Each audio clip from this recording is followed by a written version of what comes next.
भारतीय इतिहास में एक ऐसा साम्राज्य था जिसने 320 सालों तक इस उपमहाद्वीप की तकदीर लिखी। एक ऐसा दौर जिसने हमलों, महत्वाकांक्षा और नए विचारों से भारत को हमेशा के लिए बदल कर रख दिया। आइए दिल्ली सल्तनत के उदय और पतन की इस दिलचस्प कहानी को समझते हैं।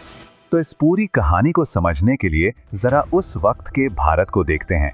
मध्यकालीन भारत को 3 बड़े हिस्सों में बांटा जाता है।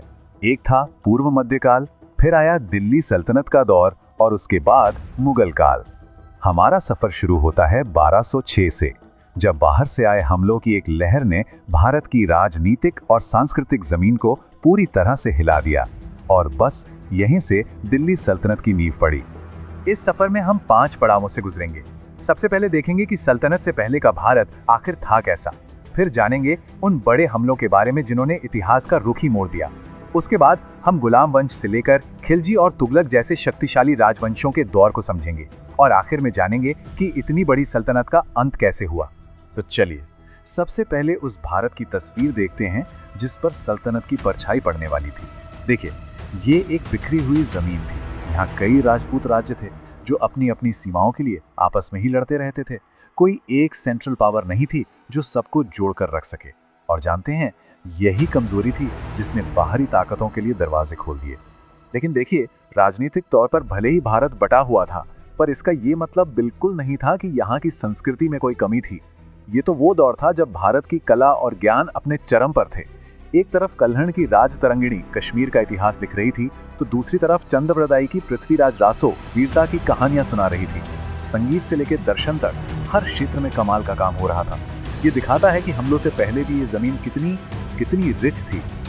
और फिर ठीक इसी माहौल में पश्चिम से एक तूफान उठा, आक्रमणों की एक ऐसी लहर जिसने यहाँ के सत्ता के सारे पुराने समीकरण ही तोड़ दिए और भारत के इतिहास का एक बिल्कुल नया अध्याय लिखना शुरू कर दिया। अच्छा, ये जो आक्रमण थे, ये भी 2 बड़ी लहरों में हुए। पहली लहर थी अरबों की, जिसने सिंध के दरवाजे पर दस्तक दी। लेकिन ये तो सिर्फ एक शुरुआत थी। असली जो बड़ा बदलाव आया वो आया तुर्कों के हमले की दूसरी और कई ज्यादा ताकतवर लहर से, और इसी ने हिंदुस्तान की सत्ता का सेंटर हमेशा के लिए दिल्ली बना दिया। इन तुर्की हमलावरों में जो सबसे बड़ा नाम उभर कर आया वो था मोहम्मद गोरी का। लेकिन देखिए, उसका रास्ता कोई फूलों का सेज नहीं था। उसे गुजरात में हार का सामना करना पड़ा और 1191 में तराइन के मैदान में पृथ्वीराज चौहान ने उसे बुरी तरह हराया। लेकिन गोरी ने हार नहीं मानी। ठीक 1 साल बाद उसी मैदान पर उसने एक ऐसी जीत हासिल की जो निर्णायक थी। और ये जीत सिर्फ एक जंग की जीत नहीं थी, ये भारत में दिल्ली सल्तनत की नींव का पहला पत्थर था। और बस यहीं से सल्तनत का पहला चैप्टर शुरू हो जाता है। जब गोरी की मौत हुई तो उसके एक सबसे भरोसेमंद जनरल, जो असल में उसका गुलाम था, कुतुबुद्दीन ऐबक, उसने कमान संभाली। उसने दिल्ली को अपना सेंटर बनाया और सल्तनत के पहले राजवंश यानी गुलाम वंश की शुरुआत की। अब एक मजेदार बात यह है कि दिल्ली सल्तनत किसी एक खानदान का राज नहीं था। जैसा कि हम देख सकते हैं, इन 320 सालों में एक के बाद एक 5 अलग अलग वंश आए। गुलाम, खिलजी, तुगलक, सैयद और आखिर में लोधी। तो गुलाम वंश की शुरुआत की कुतुबुद्दीन ऐबक ने। दिल्ली की जो आज पहचान है, कुतुब मीनार, उसका काम उसी ने शुरू करवाया था। और एक इंटरेस्टिंग बात यह भी है कि वो इतना ताकतवर था, लेकिन उसने कभी खुद को सुल्तान नहीं कहलवाया। वो अपनी दरिया दिली के लिए इतना मशहूर था कि लोग उसे लाख बख्श कहते थे, यानी लाखों का दान देने वाला। ऐबक के बाद गद्दी पर आया इल्तुतमिश, जिसे कई इतिहासकार दिल्ली सल्तनत का असली फाउंडर मानते हैं। अब सवाल है, क्यों? क्योंकि उसने सिर्फ इमारतें नहीं बनवाई, उसने एक पूरा का पूरा सिस्टम खड़ा किया।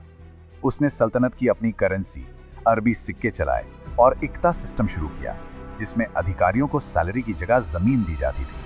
और इसी सिस्टम ने सल्तनत की जड़ों को सच में मजबूत बना दिया। इसी गुलाम वंश में एक और बहुत ही सख्त और ताकतवर सुल्तान हुआ, बलबन। उसका एक सिद्धांत था। वो कहता था कि सुल्तान कोई आम आदमी नहीं होता, वो तो जिल्ले इलाही है, यानी जमीन पर खुदा का साया। और बस इसी एक सोच ने सुल्तान के पद को इतनी पावर और इज्जत दे दी कि दरबार में किसी की हिम्मत नहीं होती थी कि वो नजर भी उठा सके। गुलाम वंश के बाद सल्तनत अपने पीक पर पहुंचती है। अब हम बात करेंगे खिलजी और तुगलक वंश की। ये वो दौर था जब सुल्तानों के सपने, उनकी एम्बिशन की कोई हद नहीं थी और सल्तनत की सीमाएं फैलते फैलते साउथ इंडिया तक जा पहुंची। और इस दौर का सबसे बड़ा नाम बेशक अलाउद्दीन खिलजी, एक ऐसा एम्पायर बिल्डर जिसकी जीतें और जिसके रिफॉर्म्स इतने रेवोल्यूशनरी थे कि आज भी इतिहासकार सोचते हैं कि यार इसने ये सब किया कैसे। अगर उसकी जीतों की बात करें तो लिस्ट बहुत लंबी है। गुजरात से लेकर रणथंभौर और चित्तौड़ के मशहूर किले तक सब पर उसने कब्जा किया। लेकिन उसकी सबसे बड़ी मिलिट्री अचीवमेंट थी सल्तनत को साउथ इंडिया तक ले जाना, जहां उसके जनरल मलिक काफूर ने जीत के झंडे गाड़े।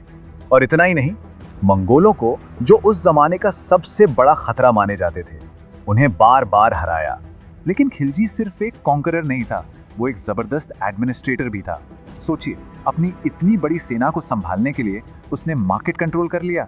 मतलब हर चीज की कीमत फिक्स, किसानों पर 50% का भारी टैक्स लगाया और उसे कैश में वसूला ताकि खजाना हमेशा भरा रहे। और सेना में भ्रष्टाचार रोकने के लिए घोड़ों को दागने की दाग प्रथा शुरू की।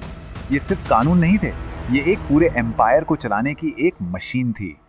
खिलजी के बाद आता है तुगलक वंश और इसमें हमें मिलता है इतिहास का एक बहुत ही कंट्रोवर्शियल सुल्तान, मोहम्मद बिन तुगलक। वो एक पैराडॉक्स था, एक तरफ बेहद पढ़ा लिखा, विजनरी, और दूसरी तरफ उसके सारे प्लान्स डिजास्ट्रस साबित हुए। मतलब आइडियाज कमाल के थे पर एग्जीक्यूशन एकदम खराब। उसके 3 सबसे बड़े, कह सकते हैं, जुए उसकी सबसे बड़ी गलतियां साबित हुए। पहला, पूरी की पूरी राजधानी को दिल्ली से दौलताबाद शिफ्ट करना। सोचिए, हजारों लोग तो रास्ते में ही मर गए। दूसरा, टोकन करेंसी चलाना, जिससे बाजार नकली सिक्कों से पट गया और इकोनॉमी बर्बाद हो गई। और तीसरा, खुरासान को जीतने का एक महंगा सपना जो शुरू होने से पहले ही टूट गया। और बस मोहम्मद बिन तुगलक के बाद से ही सल्तनत के बुरे दिन शुरू हो गए। तो अब हम पहुंच गए हैं इस कहानी के आखिरी चैप्टर पर, सल्तनत के पतन की कहानी पर।